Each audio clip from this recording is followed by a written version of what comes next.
if you call somebody illiterate or holding a position that doesn't befit him or her, then you have to give evidence. I'm saying that the governor should present evidence if there's any journalist or a group of journalists who are quacks. Because if he's not able to present that evidence, then we are saying he must stop using unprofessional language, he must stop intimidation. Because there's a minimum.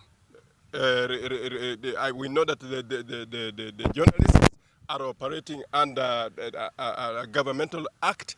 They are guided by policies. They are guided by certain minimum thresholds. You cannot be a journalist just by emerging from the bush. You have to go various training, accreditations, and so on and so forth. So if the governor has any evidence to the fact that we have some quacks among Turkana County journalists, let him present evidence. If he doesn't present evidence, then he must withdraw that and apologize and create a free and conducive environment for journalists to operate without intimidation, because journalists are the voice of Turkana people, and we, the civil societies of Turkana County, will always forge ahead, will march together with the journalists until we see a change in this county. We cannot be intimidated, and the journalists of Turkana County shall never be intimidated when we civil societies are present. We got surprised getting a high caliber person heading Turkana County calling the media, who are professionals, quacks. And the worst thing is that these utterances was done before a national function that was attended by 47 governors or representative or delegation from 47 counties. We know very well that there is no media that can recruit a quack or a person who has not met some minimal standards of journalism.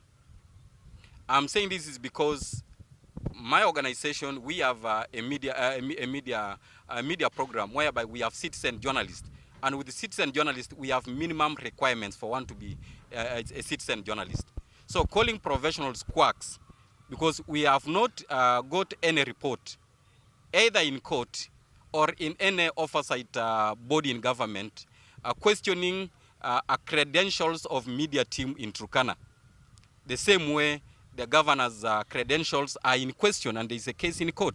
So we are not happy, and we want the governor to stop, because this intimidation was also done by his predecessor, which we are not going again to allow to go on, because the media are supposed to exercise their responsibility and roles as expected in educating, informing, and entertaining members of the public.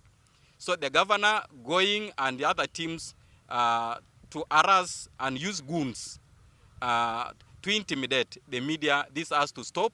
And as human rights, as the head of human rights in this county, I'm going to ensure, as human rights institutions, will stand firm with the media to see to it that this kind of behavior has to come to an end.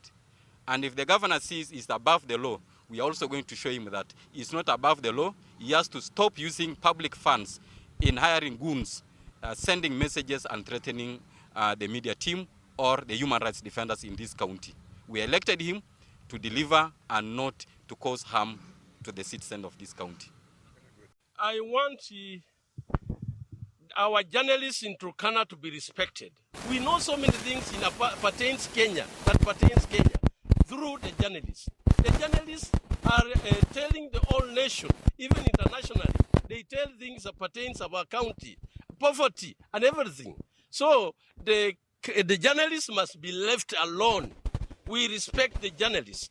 Anything touching the journalists has touched the civil society.